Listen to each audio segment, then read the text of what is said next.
باللہ من الشیطان الرجیم لا حول ولا قوة الا باللہ العلی العظیم بسم اللہ الرحمن الرحیم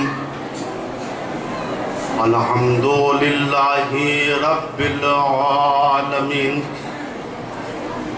والصلاة والسلام والتحیۃ والاکرام علی نبی المؤید والرسول المسدد والمحمود الامجد النبی الامی المکی المدنی القرشی الہاشمی الابتحی مولانا و مولا الثقلین جد الحسن والحسین ابی القاسم محمد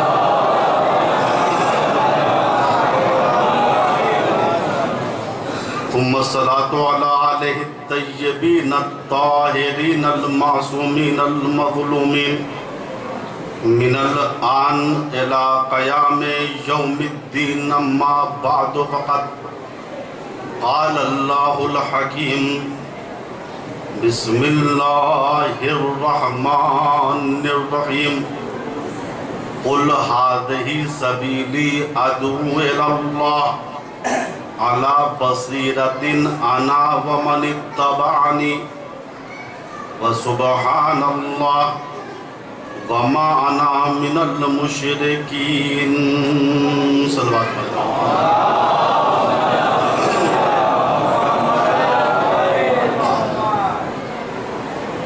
بہرحال احساس ہے کہ لائٹ کے کٹ جانے کی وجہ سے اور تار کے جل جانے کی وجہ سے آج مجلس میں دیر ہو گئی، چونکہ اس کے بعد دوسری مجلسیں بھی ہوتی ہیں۔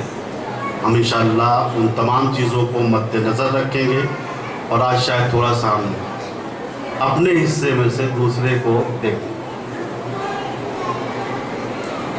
قرآن کریم سورہ یوسف آیت 108، رب العالمین کتاب ہدی للعالمین میں رحمت للعالمین سے کہہ رہا ہے کہ آپ عالمین سے کہہ دیجیے کہ یہ ہے میرا سیدھا سادہ راستہ کہ میں لوگوں کو بصیرت کے ساتھ اللہ کی طرف بلاتا ہوں، اور اس معاملے میں میرا اتباع کرنے والا میرے ساتھ ہے، وہ بھی بصیرت کے ساتھ بلاتا ہے۔ پاک و پاکیزہ ہے ذات پروردگار، اور شکر خدا یہ ہے وما انا من المشرکین، ہمارا تعلق کبھی بھی مشرکین سے نہیں رہا۔ موضوع سخن سچا دین اور سچا مسلمان ہے۔ جب تک ایک مسلمان کی بصیرت کی آنکھیں نہیں کھلیں گی تب تک وہ سچا مسلمان ہو ہی نہیں سکتا۔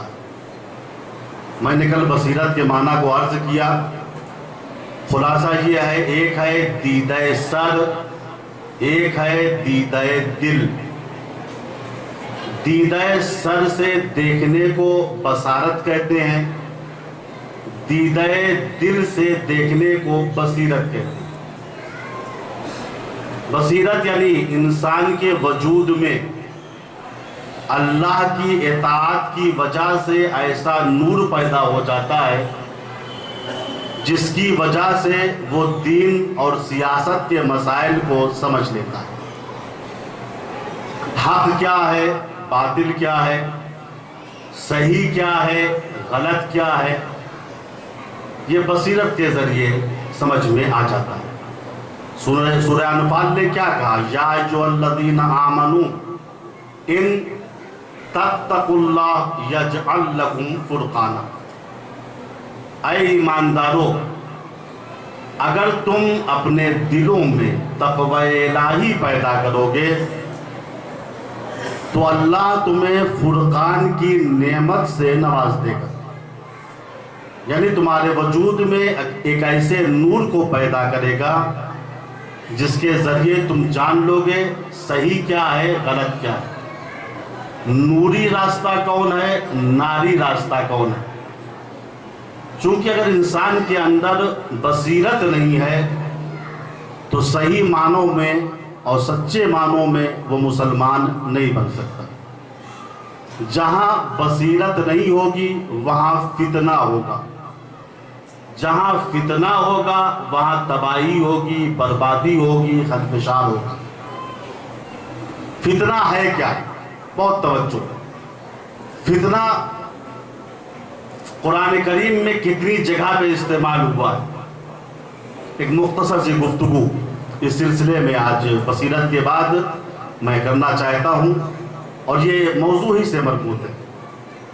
یاد رکھیے گا قرآن کریم میں تقریباً 60 جگہوں پہ لفظ فتنہ استعمال ہوا ہے۔ فتنے کے بہت سے معنی ہیں۔ فتنے کے معنی دھوکہ بھی ہے، انشاءاللہ کل کی مجلس میں بیان کریں گے۔ فتنے کے معنی کفر و شرک کے بھی ہے، فتنے کے معنی آزمائش و امتحان کے بھی ہیں۔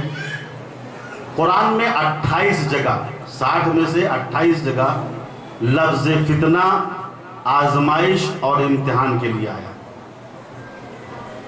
خلاصہ میں آپ کے سامنے یہ عرض کر دوں، فتنے کے معنی ہیں ہر وہ چیز جو معاشرے میں اضطراب کا باعث ہو، ٹینشن کا باعث ہو، اخلال کا باعث ہو، سکون کو آدمی سے چھین لے، اسے فتنہ کہنا ہے۔ بس فتنہ ہر وہ چیز ہے جو سکون کو ہم سے چھین لے۔ اسی لیے قرآن نے ہمارے مال اور ہماری اولادوں کو بھی فتنہ کہا ہے۔ وَاعْلَمُوا أَنَّمَا أَمْوَالُكُمْ وَأَوْلَادُكُمْ فِتْنَةٌ، جان لو تمہارے اموال اور تمہاری اولادیں فتنہ ہیں۔ وَأَنَّ اللَّهَ عِندَهُ أَجْرٌ عَظِيمٌ، اور اللہ کے نزدیک اجر عظیم ہے۔ غور فرمائیے، یہ اولادیں آرام چھین لیتی ہیں۔ جب تک بچے ہیں، آج اس اسکول میں میٹنگ ہے، آج فلاں جگہ بلایا گیا ہے، آج فلاں نے شکایت کی ہے، سارا آرام چلا، لیکن محبت غالب رہتی ہے، ہم احساس پریشانی زیادہ نہیں کر پاتے۔ یہ حقیقت حال یہ ہے، چاہے ہمارا مال ہو، چاہے ہماری اولادیں ہوں، وہ ہم سے سکون کو چھین لیتی ہیں۔ لہذا اللہ نے کہا انما اموالکم و اولادکم فتنہ، تمہارے اموال، تمہاری دارائی، تمہارے اچھے مکانات، تمہارا بینک بیلنس، تمہاری اولادیں، سب کے سب فتنہ ہیں، آزمائش ہے۔ اس کے ذریعے تمہارا امتحان لیں گے۔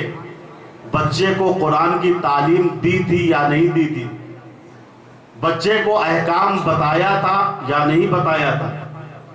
بچے کو اخلاقیات کی تعلیم دی تھی یا صرف انگلش میڈیم کے حوالے کر دیا تھا؟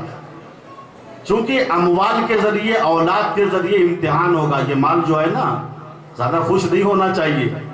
روز قیامت اس کے بارے میں سوال ہوگا، کہاں سے لائے تھے، کہاں خرچ کیا، صحیح خرچ کیا یا غلط خرچ کیا؟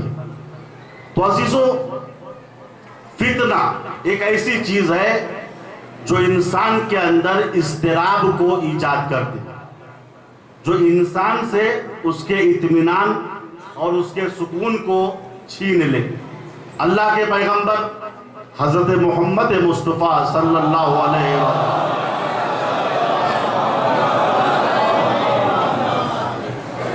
ارشاد فرماتے ہیں کہ میرے بعد میری امت کو فتنہ رات کے اندھیرے کی طریقے سے گھیر لے گا، اس طریقے سے کہ یصبح الرجل مومنا ویمسی کافرا، انسان صبح میں مومن رہے گا اور شام ہوتے ہوتے کافر ہو جائے گا۔ یمسی مومنا ویصبح کافرا، شام میں مومن رہے گا، صبح کو کافر ہو جائے گا۔ وَيَبِيعُ أَقْوَامٌ دِينَهُمْ بِأَرْضٍ مِّنَ الدُّنْيَا بِقَلِيلٍ، اور لوگوں کا ایک گروہ تھوڑے سے مال کے لیے اپنے دین کو بیچ ڈالے گا۔ بڑا خطرناک زمانہ ہے حضور کے بعد کا۔ حضور نے متوجہ کر دیا میرے بعد فتنے کھڑے ہوں گے، لہٰذا فتنے سے بچنے کے لیے اپنے وجود میں بصیرت کے چراغ کو جلائے رکھنا۔ صلوات پڑھے بر محمد۔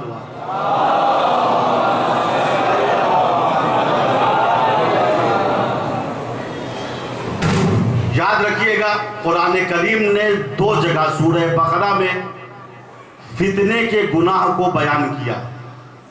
کبھی کہا الفتنۃ اشد من القتل، فتنے کا گناہ قتل سے زیادہ ہے۔ کبھی کہا الفتنۃ اکبر من القتل، فتنہ کبیر ہے، بڑا ہے، کائے سے، قتل سے۔ اردو زبان میں ایک ہی معنی ہوئے، البتہ عربی میں فرق ہے۔ خلاصہ یہ قرآن نے تکرار کر کے بتایا فتنے سے بچو، فتنے کا گناہ قتل سے زیادہ ہے۔ بعض لوگ سوچ رہے ہوں گے یہ کیا ہے، اور یہ مولانا کی بات بھی نہیں ہے، یہ بات ہے قرآن کی، جو اللہ کی کتاب ہے، جو سچائیوں پہ مبنی ہے۔ فتنہ قتل سے شدید ہے، فتنے کا گناہ قتل سے زیادہ۔ کیوں؟ قتل میں ایک آدمی یا ایک گروہ کا قتل ہوتا ہے، لیکن اگر معاشرے میں فتنہ برپا ہو گیا تو ہزاروں لوگوں کی جان چلی جاتی ہے۔ قتل میں انسان کا جسم ختم ہوتا ہے لیکن ایمان باقی رہتا ہے، لیکن جب انسان فتنے میں گرفتار ہو جاتا ہے، چاہے جسم باقی رہے لیکن ایمان ختم ہو جاتا ہے۔ اسی لیے قرآن نے کہا فتنے سے بچو، فتنہ قتل سے زیادہ شدید ہے۔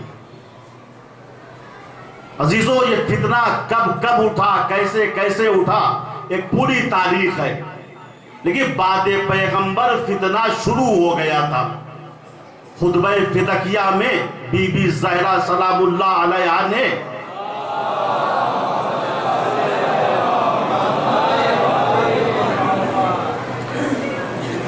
اس بات کی طرف توجہ دلاتے ہوئے فرمایا زعمتم خوف الفتنہ الا فی الفتنۃ سقطوا۔ بی بی فرما رہی ہیں ابھی رسول کو دفن نہیں کیا گیا تھا، لوگوں نے حاکم بنا لیا، حکومت کا الیکشن کر لیا۔ کیوں؟ جب ان سے سوال ہوا تم نے یہ حرکت کیوں کی؟ پہلے رسول کی مٹی میں شرکت کرتے، انہیں دفن کرتے، پھر حاکم بناتے۔ وہ بہانہ لائے بی بی اگر ہم دفن رسول میں مشغول ہو جاتے تو ہمیں فتنے کا خوف تھا۔ بی بی نے کہا نہیں، اگر تم دفن رسول میں مشغول ہو جاتے تو فتنے کا خوف نہیں تھا۔ زعمتم خوف الفتنہ الا فی الفتنۃ سقطوا۔ حقیقت یہ ہے کہ تم نے حکومت بنا کے معاشرے میں فتنہ قائم کیا۔ صلوات پڑھے بر محمد۔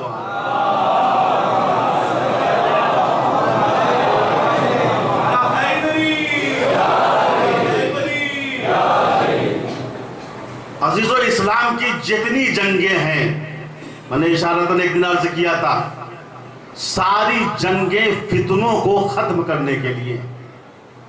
قاتلوہم حتی لا تکون فتنہ ویکون الدین للہ۔ اس وقت تک قتال کرو، اس وقت تک جہاد کرو جب تک کہ فتنہ ختم نہ ہو جائے۔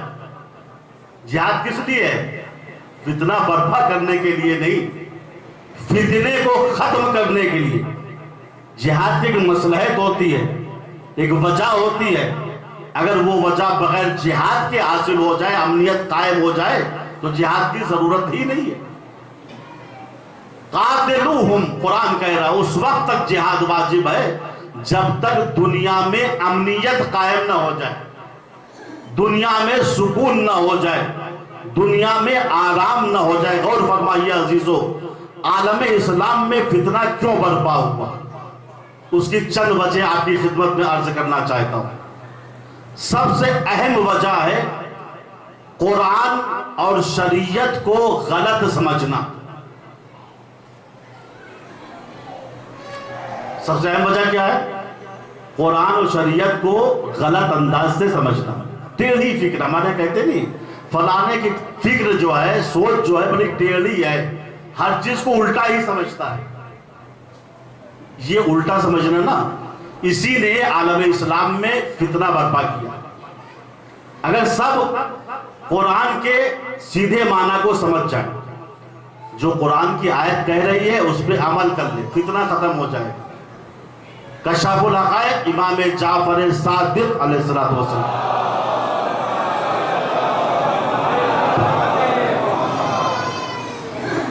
دسترخوان پہ بیٹھے ہوئے کھانا کھا رہے تھے. آپ کے ایک شاگرد تھے ابو حنیفہ، اور یہ ایسے شاگرد تھے جن کو خود فخر تھا، کہا کرتے تھے لولا سنتان لہلک النعمان. ان کا اصلی نام نعمان تھا. کہتے تھے وہ 2 سال جن میں میں چھٹے امام کا شاگرد رہا، اگر یہ 2 سال نہ ہوتے تو میں ہلاک ہو جاتا. جو کچھ برکتیں ہیں وہی 2 سال کی جس میں جعفر صادق علیہ السلام کا شاگرد تھا. یہ بہرحال اپنی امت کے امام تھے، آئے دسترخوان پہ بیٹھے، امام کے شاگرد بھی تھے. کھانا کھا رہے تھے. جب امام کھانے سے فارغ ہو گئے اور یہ بھی فارغ ہو گئے تو امام نے کہا الحمدللہ رب العالمین. انہوں نے بھی کہا الحمدللہ رب العالمین. پھر امام نے کہا اللہم ھذا منکا و من نبیک. اے پروردگار، یہ روزی جو میں نے کھائی ہے یہ تیری طرف سے ہے اور تیرے نبی کی طرف سے ہے. الحمدللہ میں یہ ساتھ تھے، لیکن جیسے امام نے یہ کہا یہ رزق پروردگار تیری طرف سے ہے اور تیرے رسول کی طرف سے ہے، ان کی پیشانی پہ بل پڑ گئے. کہا استاد صاحب آپ کی باتوں سے شرک کی بو آ رہی ہے. رزق تو صرف اللہ دیتا ہے، آپ رسول کا شکریہ کیوں ادا کر رہے ہیں؟ صرف اللہ کا شکر ادا کیجئے. امام معصوم ہوتا ہے، وہ غلط بیانی سے کام نہیں لیتا. جیسے ہی چھٹے امام سے انہوں نے کہا استاد صاحب آپ نے اس وقت گویا شرک کیا. آپ کہہ رہے پروردگار یہ نعمت تیری طرف سے ہے اور تیرے رسول کی طرف سے. ذرا حالانکہ نعمت کا دینے والا رسول نہیں ہے، نعمت صرف اللہ کی طرف سے ہوتی ہے. ایک مرتبہ امام نے کہا وائے ہو تیرے اوپر، کیا تم نے قرآن نہیں پڑھا؟ سورہ توبہ میں اللہ فرماتا ہے لو انہم رضوا ما آتاہم اللہ ورسولہ. اے کاش اگر یہ اس چیز پہ راضی ہو جاتے جو اللہ نے ان کو دیا ہے اور رسول نے ان کو دیا ہے. توجہ، اے کاش اس چیز پہ راضی ہو جاتے جس چیز کو اللہ نے ان کو دیا ہے اور اس کے رسول نے ان کو دیا ہے. امام نے کہا عجیب بات ہے، جب 2 دینے والے ہیں تو یہ کیسے ہو سکتا ہے کہ اللہ کا شکر کیا جائے لیکن رسول کا شکریہ ادا نہ کیا جائے. اب جیسے ہی انہوں نے یہ آیت سنی، کان پہ ہاتھ رکھ لیے، کہا مولا ایسا لگتا ہے گویا میں نے اس آیت کو کبھی سنا ہی نہیں تھا، کبھی پڑھا ہی نہیں تھا. بات تو صحیح ہے. قرآن سورہ توبہ آیت نمبر 59 تاکہ دیکھیے گا لو انہم رضوا ما آتاہم اللہ ورسولہ وقالوا حسبنا اللہ سیؤتینا اللہ من فضلہ ورسولہ. اے کاش یہ راضی ہو جاتے اس چیز پر جس چیز کو اللہ نے دیا اور رسول نے دیا ہے، اور کہتے اللہ ہمارے لیے کافی ہے. اگر یہ کہتے تو اللہ اور اس کا رسول اپنے فضل سے ان کو غنی کر دیتا. تو امام کہتے ہیں جب غنی کرنے والے 2 افراد ہیں، 2 ذاتیں ہیں، اللہ بھی غنی کر رہا ہے، رسول بھی غنی کر رہے ہیں، تو یہ کیسے ہو سکتا ہے؟ اللہ کا شکر کیا جائے اور رسول کا شکریہ ادا نہ کیا جائے۔ انہوں نے کہا گویا معاف کیجیے گا، گویا میں نے اس آیت کو کبھی پڑھا ہی نہیں تھا، کبھی سنا ہی نہیں تھا۔ امام نے کہا نہیں، تم نے پڑھا بھی ہے، تم نے سنا بھی ہے، لیکن تمہاری مثال سورہ مطففین میں اس طریقے سے بیان ہوئی ہے، کلا بل ران علی قلوبہم ما کانوا یکسبون۔ ایسا نہیں ہے، یہ سب کچھ جانتے ہیں، لیکن ان کے گناہوں کی وجہ سے ان کے دل زنگ آلود ہو گئے ہیں، یہ عظمت رسول کو سمجھ نہیں پا رہے ہیں۔ صلوات پڑھے بر محمد والے۔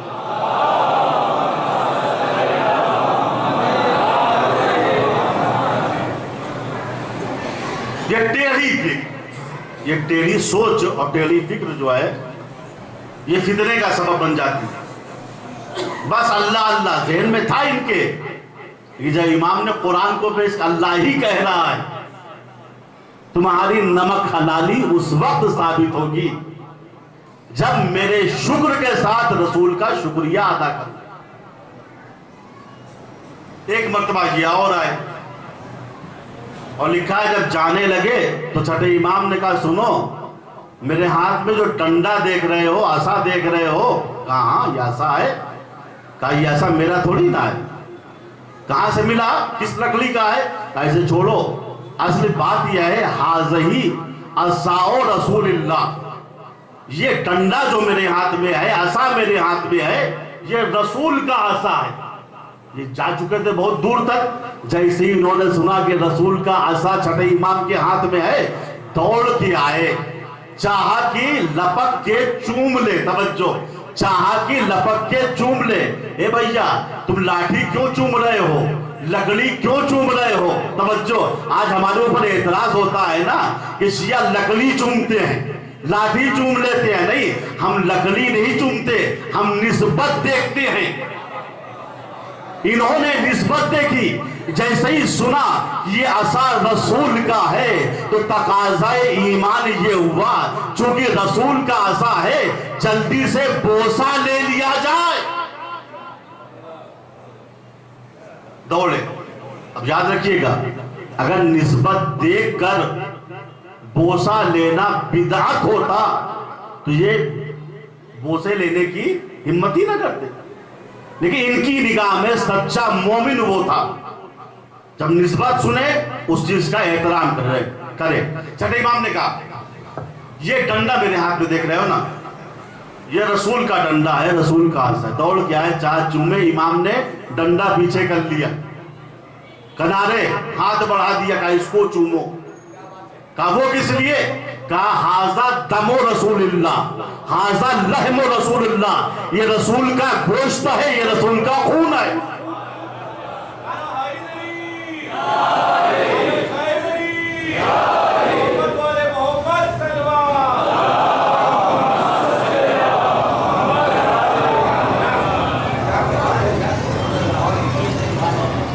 کہا تم ڈنڈا چومنا چاہتے ہو کہ رسول کا ڈنڈا ہے، رسول کا عصا ہے، تو میرا ہاتھ چومو، میرا تعلق نسل پیغمبر سے ہے۔ ھذا دم رسول اللہ، اس جسم کے اندر رسول کا خون ہے۔ ھذا لحم رسول اللہ، اس جسم کے اندر رسول کا گوشت ہے۔ منہ بن گئے، کہا اس کو نہیں ڈنڈا چومیں گے۔ عجیب بات ہے، کچھ لوگوں کے دل و دماغ پہ ایسا ڈنڈا سوار ہے کہ ڈنڈے کا احترام کر لیتے ہیں، خون پیغمبر کا احترام نہیں کرتے۔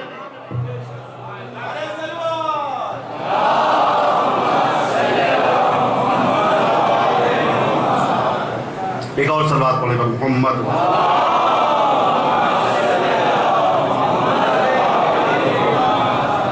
تو عزیزو، فتنے سے بچنا ہے تو اہل بیت کے دروازے پہ آنا پڑے گا، فتنے سے بچنا ہے تو خون رسول کا احترام کرنا پڑے گا، جس کو رسول نے اپنا گوشت کہا ہے اس کا احترام کرنا پڑے گا۔ اور ہم نے دیکھا عزیزو، جو اس دنیا میں امنیت چاہتا ہے اور فتنے کا دشمن ہے، چاہے غیر مسلمان ہو، وہ علی کے علاوہ کسی سے مدد مانگتا ہی نہیں ہے۔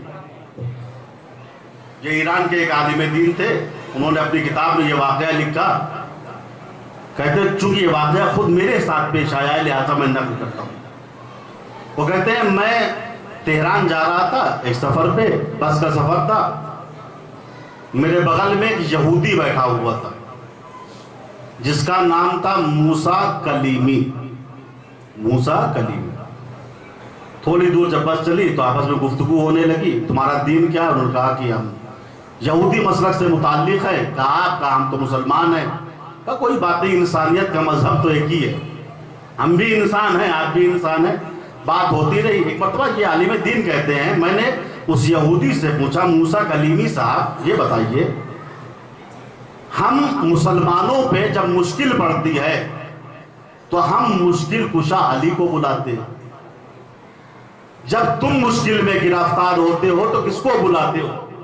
ابراہیم کو یا یعقوب کو، موسیٰ کو یا ہارون کو؟ اس نے کہا چھوڑیے مولانا، ہم پر جب مشکل پڑتی ہے تو ہم نہ ابراہیم کو بلاتے ہیں، نہ یعقوب کو، نہ موسیٰ کو بلاتے ہیں، نہ ہارون کو۔ ہم پر جب مشکل پڑتی ہے انا نتوسل بعلی ابن ابی طالب، ہم پہ جب مشکل پڑتی ہے تو ہم مشکل کشا علی ابن ابی طالب کو بلاتے ہیں۔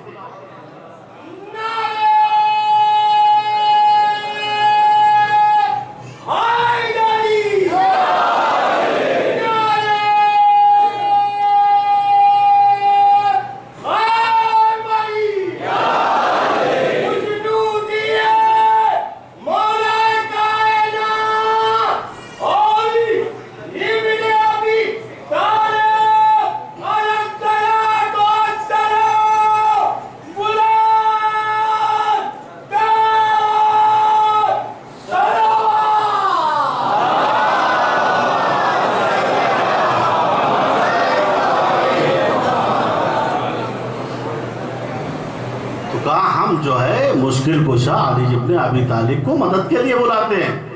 مولانا چوک گئے، تم یہودی ہو کہ علی کو مدد کے لیے بلاتے ہو؟ کہ آپ کو تعجب ہے کہ علی یہودی کی مدد نہیں کرتے؟ علی مذہب نہیں دیکھتے، انسانیت دیکھتے ہیں۔ اسی لیے اہل بیت کے دروازے پہ ہر قسم کا آدمی نظر آتا ہے۔ کا واقعہ کیا ہے، داستان کیا ہے، کچھ بتاؤ، ہماری سمجھ میں نہیں آ رہا ہے۔ موسیٰ کلیمی صاحب بتائیے کیا بات ہوئی، کیا آپ علی والے بن گئے؟ کہا بات یہ ہوئی، میں ایران کی راجدھانی تہران کا رہنے والا، میرا گھر تہران میں ہے، میری ایک بچی تھی جس کو کینسر ہو گیا تھا، بلڈ کینسر۔ تہران میں میں نے بہت دن تک اس کا علاج کرایا لیکن بچی نہیں ٹھیک ہوئی۔ میں اسے لے کے امریکہ گیا، امریکہ کے ڈاکٹروں نے بھی جواب دے دیا۔ پھر میں امریکہ سے لے کے اسرائیل آیا اس کو، کیونکہ میں یہودی تھا، پاورفل تھا۔ اسرائیل کے ڈاکٹروں نے میرے کان میں چپکے سے کہا تمہاری بچی 2 مہینے کی اور مہمان، اب علاج کرنے سے کوئی فائدہ نہیں، تم تہران واپس جاؤ اور فری میں پریشان مت ہو۔ موسیٰ کلیمی یہودی کہتا ہے میں اپنی بچی کو لے کر اداس ہو کے تہران آ گیا۔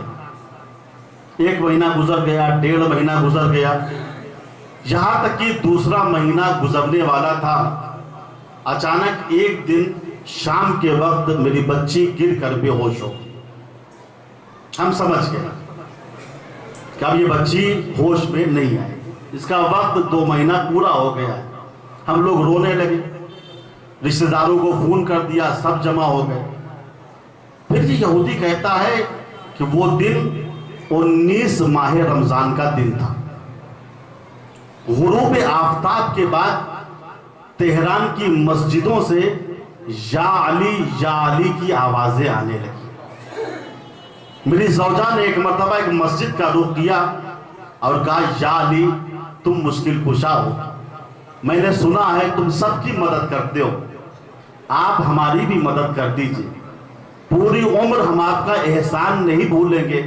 میری بچی کو شفا دے دیجیے، اور میں نذر کرتی ہوں ہر سال 19 ماہ رمضان کو میں آپ کے نام پر روزے داروں کا افطار کروں گی۔ یہ کہنے کے بعد موسیٰ کلیمی کہتا ہے میری زوجہ آپے سے باہر ہو گئی، کئی بال نوچتی تھی، کبھی منہ نوچتی تھی، کبھی گر پڑتی تھی، مگر زبان پہ صرف نام علی تھا۔ یا علی تم ہی ٹھیک کر سکتے ہو، یا علی تمہارے علاوہ کوئی نہیں ٹھیک کر سکتا۔ اچانک میں نے دیکھا بچی کے جسم میں حرکت ہوئی، بچی کو ایک چھینک آئی، وہ اٹھ کے بیٹھ گئی۔ کہا مادر گرامی کیوں رو رہی ہو؟ کہا میری لال، میری بچی تم ٹھیک ہو گئی، کیا ہوا؟ اٹھ کے کیسے بیٹھ گئی؟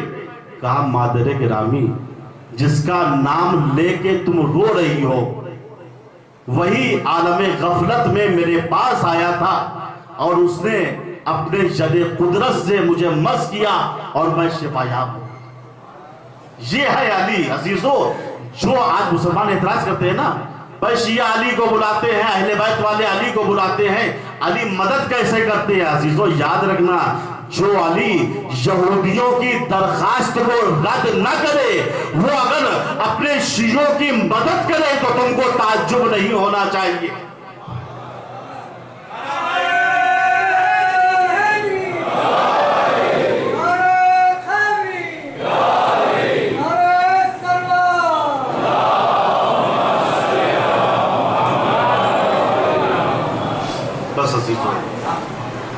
وقت آج ختم ہو گیا۔ یہ اہل بیت کا گھرانہ ہے۔ وَيُطْعِمُونَ الطَّعَامَ عَلَىٰ حُبِّهِ مِسْكِينًا وَيَتِيمًا وَأَسِيرًا۔ اہل بیت کی شان یہ ہے کہ یہ اللہ کی محبت میں مسکین، یتیم اور اسیر کو کھانا کھلاتے ہیں، خود بھوکے رہتے ہیں مگر ان سے دوسروں کی بھوک نہیں دیکھی جاتی، خود پیاسے رہتے ہیں مگر ان سے دوسروں کی پیاس نہیں دیکھی جاتی۔ لیکن ہائے، یہی اہل بیت کے بچے ہیں جو خود کربلا میں یتیم بھی ہیں، مسکین بھی ہیں، اسیر بھی ہیں، پیاسے بھی ہیں، بھوکے بھی ہیں۔ آج 4 محرم کا دن گزر گیا نا، آج آپ نے پورے دن حبیب ابن مظاہر کے مصائب سنے اور اس پہ گریہ کیا۔ میں چاہتا ہوں اس امام بارگاہ میں بھی حبیب کے مصائب کو پڑھوں، چونکہ حبیب کسی معمولی شخصیت کا نام نہیں تھا۔ ایک مرد مومن نے حبیب ابن مظاہر کو خواب میں دیکھا، حبیب آئے ہوئے، کہا خوشا بحال اے حبیب، اللہ نے تم کو بہت بڑا مرتبہ دیا ہے، تم حسین کے قدموں پہ شہید ہوئے ہو، قیامت تک تمہارا ذکر باقی رہے گا۔ حبیب کیا تمہارے دل میں اب بھی کوئی خواہش ہے، کوئی تمنا ہے؟ حبیب نے کہا ہاں، میرے دل میں خواہش یہ ہے کہ اللہ تعالیٰ مجھے دوبارہ زندہ کر دے۔ ایک مرتبہ مرد مومن گھبرا کے کہتا ہے حبیب، حسین کے در سے زندگی لی ہے، اس کے بعد زندگی کی تمنا تمہارے دل میں ہے، تم زندہ ہو کر کرو گے کیا؟ کہا میرے دل میں آرزو ہے کہ میں حسین کی مجلس میں بیٹھ کے 2 آنسو رو لوں۔ جس طریقے سے حسین کے در سے مجھے شہادت کا مرتبہ ملا ہے، اسی طریقے سے عزادار کا مرتبہ بھی مل جائے۔ سمجھا صاحب؟ یہ ہے حبیب۔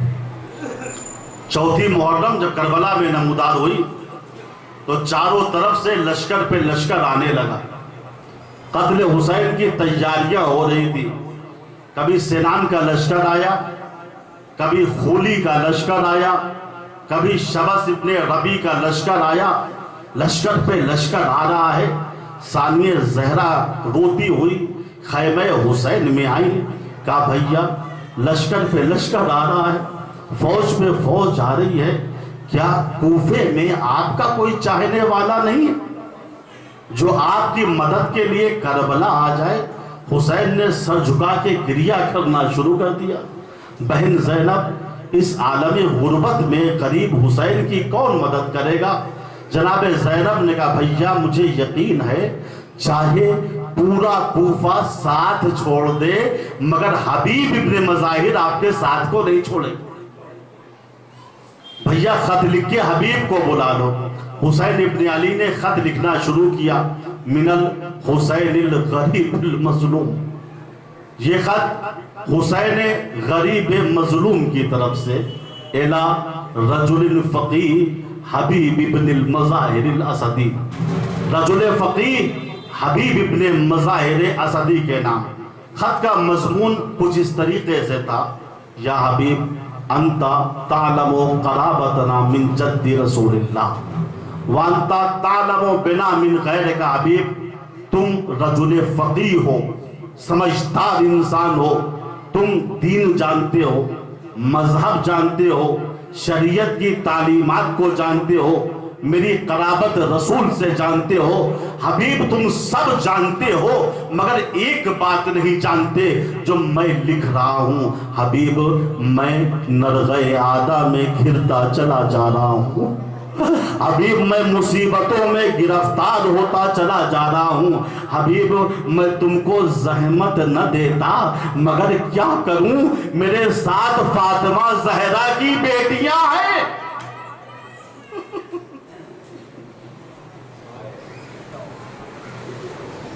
حبیب اگر ہو سکے تو میری مدد کے لیے کربلا آ جاؤ. امام نے قاصد کے حوالے خط کیا. قاصد نے خط لیا, کوفے کی جانب روانہ ہو گیا.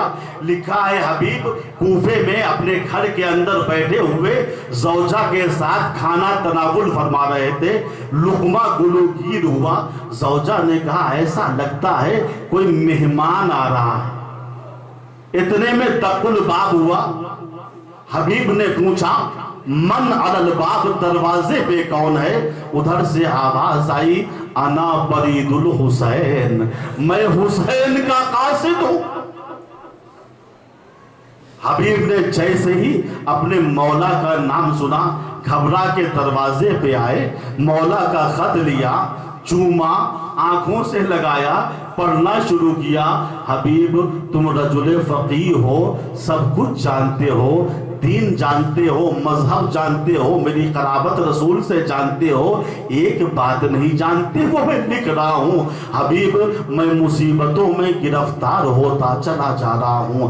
حبیب میں تمہیں زحمت نہ دیتا مگر کیا کروں, میرے ساتھ فاطمہ زہرا کی بیٹیاں ہیں. حبیب اگر ہو سکے تو میری مدد کے لیے کربلا.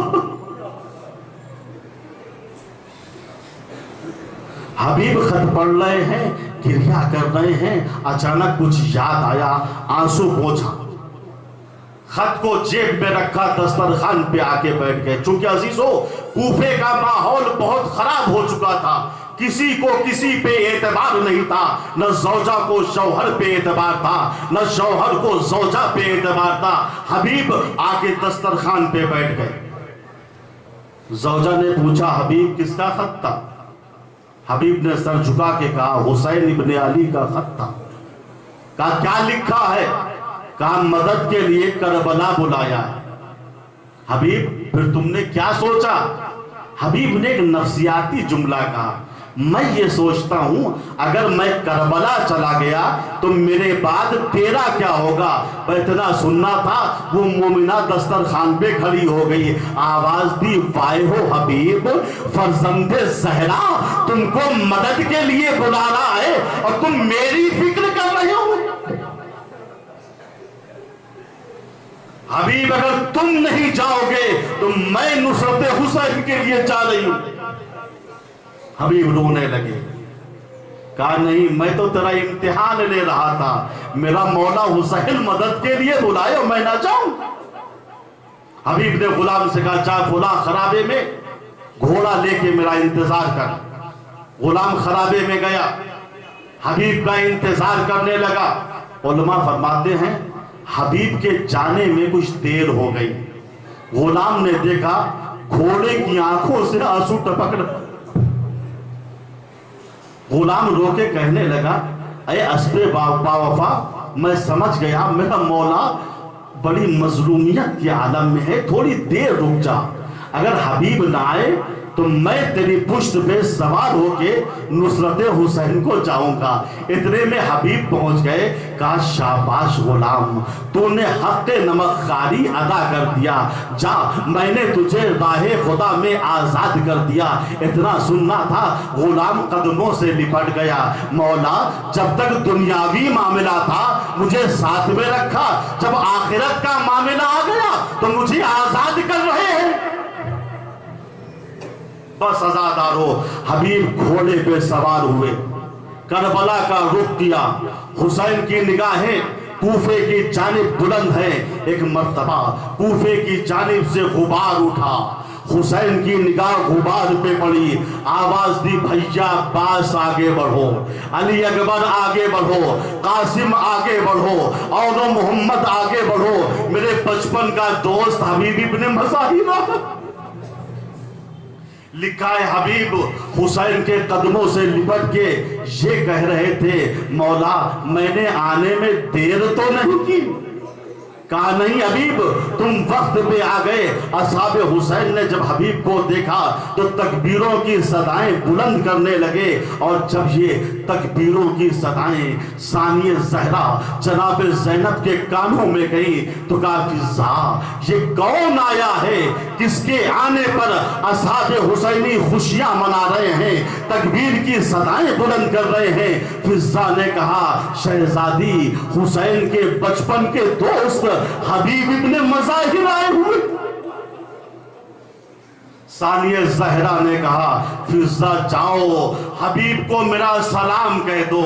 فضا آئیں، حبیب کے قریب کھڑی ہوئی، حبیب فاطمہ زہرا کی بیٹی تم کو سلام کہہ رہی ہے۔ میں اتنا سننا تھا، حبیب نے سر سے امامہ اتار کے پھینک دیا، منہ پہ تماچے مارنے لگے۔ اللہ اللہ، رسول زادیوں پہ یہ وقت آ گیا کہ وہ غلاموں کو سلام کہلا رہی۔ میں کہوں گا حبیب تمہاری غیرت کو ہم عزاداروں کا سلام ہو۔ ابھی زینب نے سلام کہلایا، تم سے برداشت نہ ہو سکا۔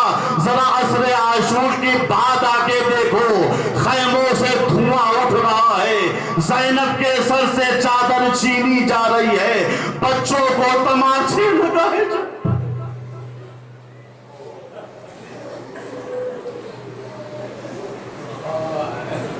اللہ لعنت اللہ علی القوم الظالمین وسیعلم الذین ظلموا ای منقلب ینقلبون۔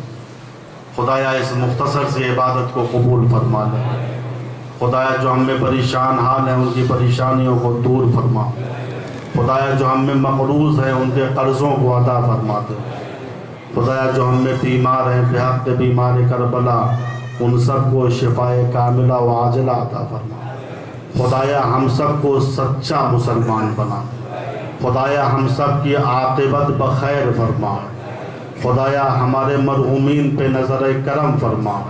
خدایا دنیا ظلم و جور سے بھر چکی ہے، ہمارے امام وقت کے ذریعے ہماری مدد فرما اور ہم سب کو ان کے اعوان و انصار میں قرار دے۔ وآخر دعوانا ان الحمد للہ رب العالمین۔